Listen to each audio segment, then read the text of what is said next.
আসসালামু আলাইকুম বন্ধুরা। তো সবাই কেমন আছেন? আজ আমি সাগরের ছোট মাছ রান্না করে আপনাদের দেখাবো। খুবই সুস্বাদু এই মাছটা, খুবই ভালো লাগে। আমি সুন্দর করে কেটে নিয়েছি এবং সুন্দর করে ধুয়ে নিয়েছি।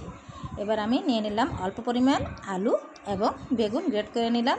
এর সাথে দিয়ে দেব হাতে মাখিয়ে সুন্দর করে আমি আজকে এই ছোট মাছটা রান্না করব। প্রথমে দিয়ে দিলাম হলুদের গুঁড়া, মরিচের গুঁড়া, একটু রসুন আর পরিমাণ মতো লবণ অ্যাড করে দিলাম। সাথে দিয়ে দিলাম পেঁয়াজ এবং কাঁচা ঝাল। তারপরে দিয়ে দিলাম তেল।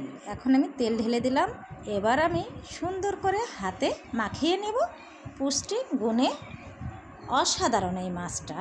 সাগরের ছোট মাছের পুষ্টিগুণ ও স্বাদের এক অন্যরকম স্বাদ। ছোট মাছ বড় মাছ সাগরের আসল উপহার। তো ছোট মাছের আসলেই স্বাদ নোনা জলের এই উপহার। সাথে দিয়ে দিলাম একটু ধনেপাতা। ছোট মাছ বড় শক্তি, তাই না?